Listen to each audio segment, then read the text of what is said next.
particulièrement heureuse de vous retrouver pour ce nouveau programme, mais il faudrait peut-être en régie mettre le bon cycle, car nous ne sommes pas sur TF1, mais bien sur FR3. Voilà, ça va arriver, on fait un petit détour par Antenne 2. Nous allons tout de suite retrouver pour ce spécial mémoire en fait des visages de la chaîne tels que vous n'avez pas l'habitude de les voir dans une superbe chanson intitulée Le lycée papillon que nous avons regardé avec Francis et les jumelles à la maison hier. Nous avons beaucoup ri car vous allez voir, je ne suis pas persuadée que vous allez tous les reconnaître. Et pourtant, voici tout de suite ce lycée papillon. Bonne journée. Élève la belure. Vous êtes le premier en histoire de France. Eh bien, parlez-moi de Vercingétorix. Quelle fut sa vie, sa mort, sa naissance? Répondez-moi bien et vous aurez dit. Monsieur l'inspecteur, je connais tout ça par cœur. Si, je sais. Vercingétorix est né sous Louis-Philippe. Bâtit les Chinois un soir à Roncevaux. Et c'est pas tout, il lança la mode des chiens. Et pour ça mourut un jour sur les chapeaux. Le sujet neuf, bravo, vous aurez neuf. Merci bien, c'est bien. Imbécile, on a même de l'instruction. Au lycée papa, au lycée papi, au lycée papillon. Élève prudent. Présent chef. Vous connaissez bien l'histoire naturelle. Eh bien, dites-moi ce qu'est un ruminant. Et puis citez-moi et vous rappelle que je donne 10 quand je suis content. Monsieur l'inspecteur, je sais tout ça par cœur.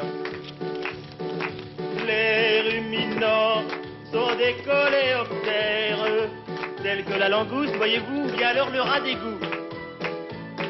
Le cheval de bois, le fou ou la belle-mère, qui bat sur sa proie et puis cavale tout.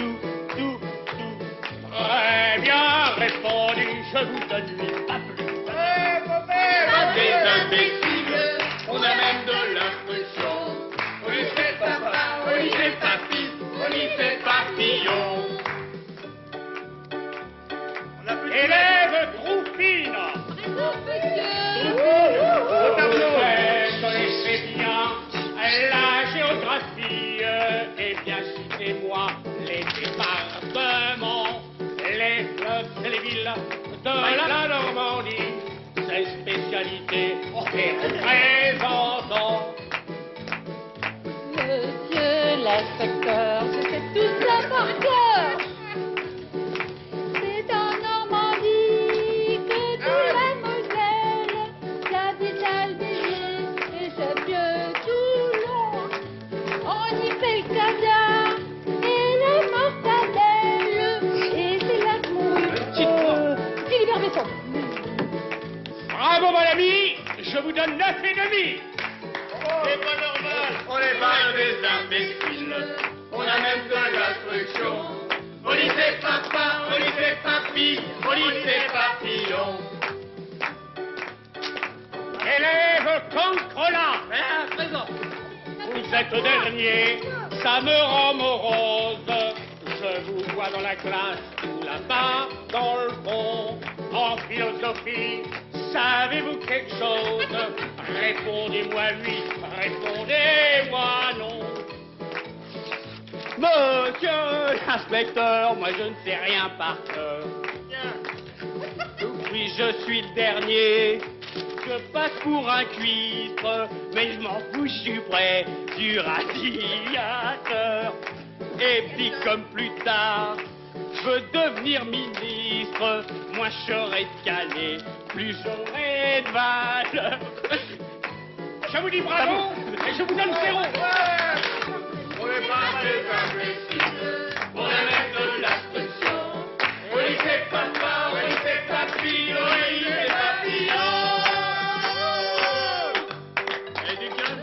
Voilà, et bien après cette speakerine quelque peu inhabituelle qui avait un vague air de ressemblance avec votre serviteur, vous venez de découvrir les visages de la chaîne qui se sont gentiment prêtés à l'interprétation de ce fameux lycée Papillon, chanson intellectuelle par excellence, des années... Oh allez, on ne la situe plus. Alors vous avez reconnu donc Olivier Montels, midi 3 chaque jour, 12h30, Nicolas Dubos, le Rotop le mardi vers 22h50 sur la 3, Jacques Taquet, t'empêche tout le monde de zapper, et puis Christine Verlinde, l'événement le samedi, sans oublier Juliette Delannoy, le sourire de notre météo. Ai-je besoin de vous présenter l'inspecteur d'académie en la personne de Jean Cridon. Merci à tous de s'être prêtés à cette séquence. On va en voir aujourd'hui beaucoup d'autres puisque vous le découvrez sur les images, le décor est planté. Nous sommes dans la régie des FR3 Picardie et comme nous sommes à 2 jours du 1er avril, nous n'avons pas résisté à vous montrer ce que vous n'avez pas l'habitude de voir. Alors des images que l'on appelle habituellement bêtisiers, et puis des surprises où vous allez découvrir eh bien, ce qui se passe parfois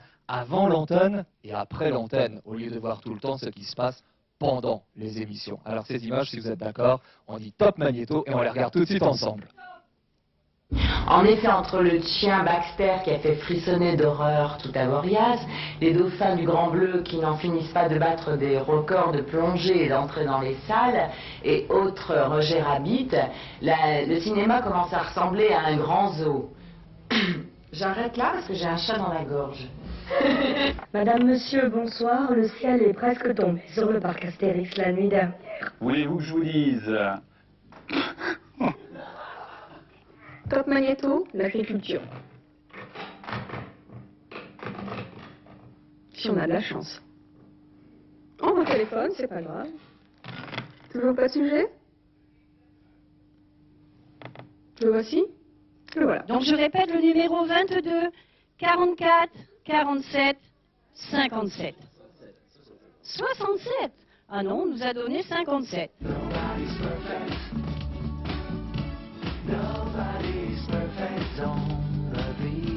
Bourdonne comme une ruche, la pauvre Lisette sanglote en travaillant, car son pauvre père est mort de la coqueluche. Le football qui a une grande vie dans notre place sportive. La peinture domine toujours avec 150 tableaux, des peintures à l'huile, des aquarelles, de la plume et des crayons gras. L'exposition vue par Jean-Pierre Ray.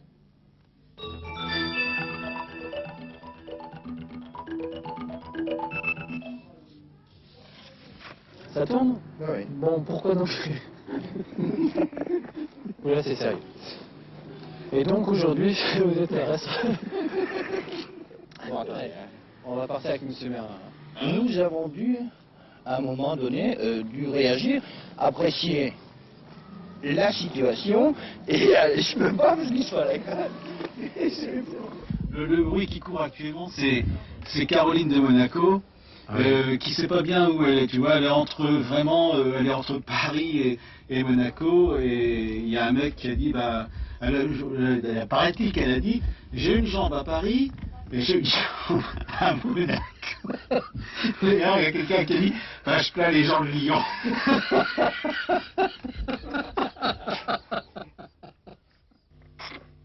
Bon, ben quand vous voulez, mes petits-enfants. Voilà, première partie donc de ce mini bêtisier où nous découvrons un petit peu les coulisses de la chaîne et vous le constatez, les journalistes eux aussi ont de l'humour, Dieu merci, mais ça je pense que vous n'en doutiez pas. Quelqu'un qui avait de l'humour également, c'était Fernand Reynaud, quoique, comme aurait dit Raymond DeVos, car dans la vie, Fernand Reynaud n'était pas non plus toujours quelqu'un de très drôle. Et pourtant, aujourd'hui, eh bien, je pense que nous ne pouvions pas faire cette émission sur la bonne humeur sans vous faire plaisir, puisque vous nous réclamez énormément de sketchs de Fernand Reynaud dans votre courrier. Alors, on va le retrouver dans un sketch d'actualité, puisque nous sommes samedi, nous sommes en plein week-end. Alors, faites attention à ne pas trop appuyer sur le champignon aujourd'hui. Le sketch s'appelle La prévention routière. Et en revanche, eh bien, avant de le regarder, je vous donne un bon conseil, celui de préparer papier et crayon, car dans quelques instants, je vous poserai la question comme à règle de la semaine pour gagner le voyage, et elle porte précisément sur la vie et la carrière de Fernand Reynaud, que l'on retrouve tout de suite dans La prévention routière. Dis donc, Michel, tu devrais faire attention. Écoute, tu picoles trop. Je sais que tu vas assez lentement. En automobile, tu dépasses pas 60 km à l'heure. Seulement, tu picoles trop. Tu as déjà éclusé 2 litres de vin blanc. Tu vas faire le malheur à une bouteille de cognac, surtout qu'il y a un moteur qui nous suit. Je suis assise, moi ta grand-mère, dans ton automobile derrière. À côté de moi, il y a ton grand-père. Oh, fous-moi la paix, mémé. Je sais ce que j'ai à faire, non? On est dimanche après-midi, alors des moteurs, il peut y en avoir. Hein. Il y a peut-être 200 000 devant, 200 000 derrière, des moteurs. Tu ne dis pas qu'il y a un moteur. Tu dis qu'il y a un moteur qui nous suit. Parce que c'est pénible, les vieux. Hein. Tu devrais parler autrement à ta grand-mère. Je t'assure, mon petit garçon, que moi, de mon temps, nous avions du respect pour les vieux. Jamais nous nous serions permis une incartade, une allusion des... Ta gueule, Pépé. N'empêche, moi, de la grand-mère qui te parle, qu'il y a un moteur qui nous suit. T'as qu'à regarder dans ton écran une heure. Oh, ce que c'est que la sénilité, quand même. Et dis donc, mais dans mon rétro.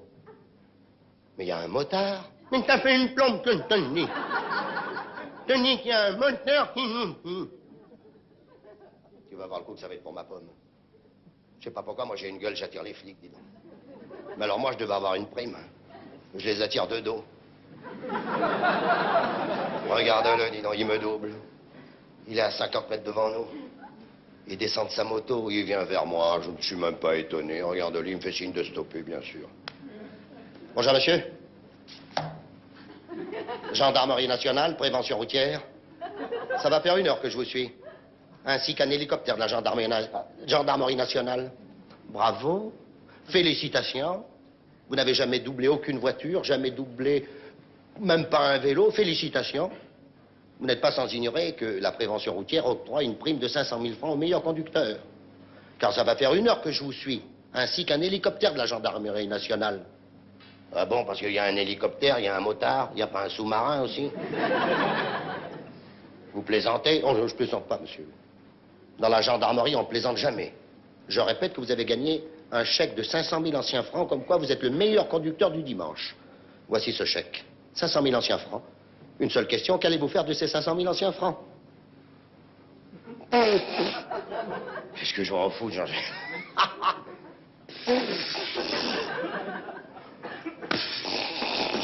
Ben, j'irai à auto-école pour essayer de réussir avant mon permis de conduire. N'écoutez pas, monsieur l'agent, n'écoutez pas. Il est sous comme un cochon. Mais ça, je le savais. Je le savais. De rouler dans une voiture volée, on aurait des ennuis. Fernand Reynaud, avouez, ça n'a pas pris une ride en 1991, ça n'est pas déphasé, loin de là. Et notre réalisateur Patrick Vilches adore Fernand Reynaud. C'est l'occasion de vous le présenter. On peut applaudir notre réalisateur Patrick Vilches qui est allé à la maternelle, je crois, avec Fernand Reynaud. Non, j'étais à la garderie. Ah, à la garderie, ça n'est pas tout à fait la même chose. Voilà une bonne précision, monsieur Vilches. Merci beaucoup. Fernand, en revanche, avait un copain d'école, donc on l'a découvert, mais il avait aussi une sœur dont il a beaucoup parlé et qui a énormément compté dans sa carrière, car c'est cette sœur qui lui a ouvert en quelque sorte les portes du milieu artistique en lui donnant l'idée de s'inscrire à la chorale de chez Michelin, à Clermont-Ferrand. Et Fernand en a beaucoup parlé de sa sœur dans des sketchs comme La Chorale, Monsieur l'abbé. Bon, je vous en dis pas plus car c'est l'objet de la question de cette semaine. Quel est le nom de la sœur de Fernand Reynaud? Quel est le surnom qu'il lui donnait? Eh bien, à vous de nous répondre dans le bulletin réponse que vous trouvez dans les journaux du groupe Comarec qui défile actuellement sur votre téléviseur et qui publie d'ailleurs, je le signale, au passage, un indice supplémentaire pour vous mettre sur la voie et gagner eh bien, une superbe journée au lac de l'Eure où vous irez visiter la Belgique. Il y a beaucoup de choses là-bas à découvrir et je pense que vous passerez une agréable journée. Alors, l'adresse, eh bien, la voici tout de suite sur l'écran. Elle n'a pas changé, vous la connaissez bien maintenant. Mémoire en fait, FR3 BP 623 59 024, Lille.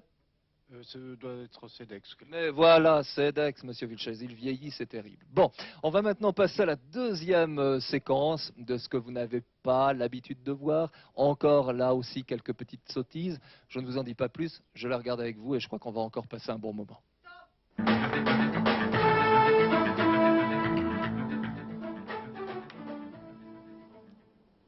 Madame, monsieur, bonjour. Hey Lulu. Le passe-muraille. En ce qui nous concerne, nous allons rentrer à l'intérieur des terres de Vimereux afin de vous retrouver pour de joyeuses plaques. Alors quand la pâte va être dans la tourtière, vous allez rajouter donc les poireaux qui auront cuit pendant une demi-heure, hein, et la béchamel. Donc vous allez la mettre au-dessus. Il y a même une lettre d'amour. Il y a même une lettre d'amour avec. C'est pas une lettre de Colette quand même. Voilà. Voilà. Bon, bravo et merci Pascal Levent. Voilà, je viens de découvrir que j'étais à l'antenne. Avec les salades marines de Petit Navire, la fraîcheur est au rendez-vous. Petit navire, le bon goût du large. Finale départementale du jugement de bétail aujourd'hui à Conty dans la Somme. Une finale placée sous l'égide du ministère de l'Agriculture et de la Forêt. Christian Galli, Gérard Laplace. Comme vous l'allez constater, la situation... Attends, on va recommencer. C'est vachement bas, la caméra. Je sais pas, ça me fait drôle, j'ai l'impression de m'adresser à un nain. Toujours dans une glace, ça c'est très important. Au fur et à mesure des exercices, regarde-toi. Ok, let's go. On y va ou vous faites du marbre pour le bêtisier? Bien, il reste combien de secondes là, Ève? 40 secondes. 40 secondes, voilà, il va falloir se dépêcher là. Ça va... Ah, l'antenne, oui. Bon, on sourit quand on est à l'antenne. Le 1er avril, les traditions, la tradition des blagues, bien sûr, et du poisson d'avril. Alors, je n'ai pas la prétention de vous expliquer d'où vient cette tradition. En revanche, nous sommes allés à votre rencontre dans les rues de Lille. Alors, il y avait Christine Verlinde, il y avait Bertrand Lefebvre, il y avait Philippe Varin et votre serviteur. Notre challenge était simple, il s'agissait, sous prétexte de vous interviewer, de vous accrocher le plus grand nombre de poissons dans le dos. Et se faire accrocher un poisson dans le dos, entre nous, faut quand même être distrait. Hein. Bon, qui a gagné? On va regarder tout de suite les images. Pardon madame, est-ce que vous accepteriez une simple petite interview pour FR3 Nord Picardie? Là, vous êtes juste, on a commencé, vous pouvez plus refuser maintenant. C'est gentil de vous être arrêté. Je voulais vous poser une question. Est-ce que vous regardez souvent FR3? Et si vous regardez, quelles sont les émissions que vous regardez le plus? Vous regardez pas souvent? On va créer une émission, prochainement une émission de magie. Est-ce que vous aimez un petit peu cette discipline de spectacle, la magie? Moi, ça me fait pas. Et vous aimez? La magie, oui. Pas spécialement. Qu'est-ce que vous n'aimez pas dans la magie? Je sais pas, c'est pas quelque chose qui m'accroche. C'est pas quelque chose qui vous accroche. Vous vous êtes jamais posé la question, par exemple, comment un magicien peut couper une femme en 2 ou en 3? Non, je me suis jamais posé la question. Est-ce que vous seriez prête là à ce qu'on essaye avec vous, qu'on vous coupe en morceaux dans la rue devant tout le monde? Là, vous accepteriez? Non. Ah, je voulais vous poser une autre question. Est-ce que les émissions de cuisine aussi, ça vous plaisent? Ah, ça me plairait plus. Qu'est-ce que vous aimez le plus comme plat, comme... Les plats, un peu tout, les plats mijotés, la pâtisserie. Est-ce que vous aimez le poisson, par exemple? J'aime le manger, je n'aime pas le préparer. Ah, vous n'aimez pas. Mais le poisson, vous aimez? J'aime, oui, j'aime. Ah bon. Eh bien, écoutez, on va s'arrêter là. Peut-être que la prochaine fois qu'on fera une émission de cuisine, eh bien, on pensera à vous, on en fera une sur quelque chose que vous aimez bien. Je vous souhaite une bonne journée. Au revoir. On va vous poser quelques petites questions sur les programmes. D'accord, vous regardez de temps en temps FR3? FR3. Oui, et vous? Les informations à 7h? Les informations à De 7h? 7h20, 7h20? Oui. À quelle heure le journal régional? Ça doit être 7h20, je crois. Et puis la télévision, c'est encore le meilleur moyen qu'on peut faire quand il pleut, hein. C'est super. Plutôt d'actualité musicale d'abord, parce que je pense Quel style de musique? Les concerts, rock ou classique. Ouais. Et à part ça? L'actualité cinématographique aussi. Oui.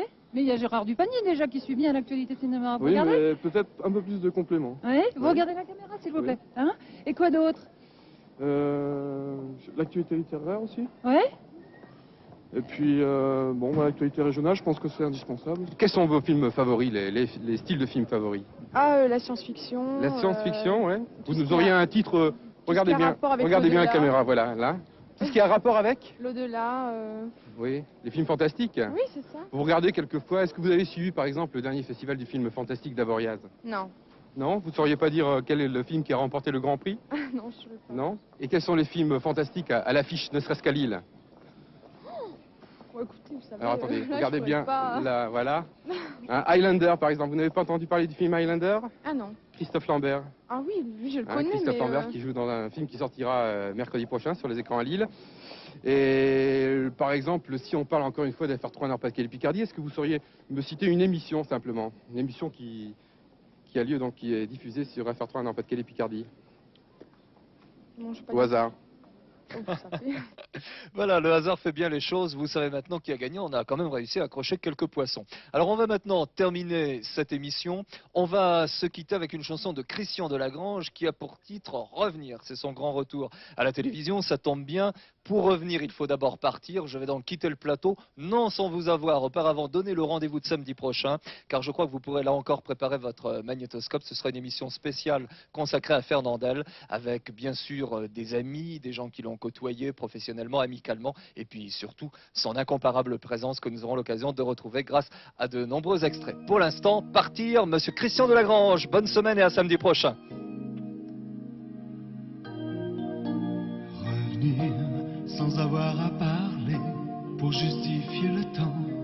qui nous a séparés. Revenir pour quelques heures au moins, le coup des souvenirs, c'est pas fait pour les chiens. Revenir, même le cœur en bataille, pour souffler les bougies sur nos chemins de paille.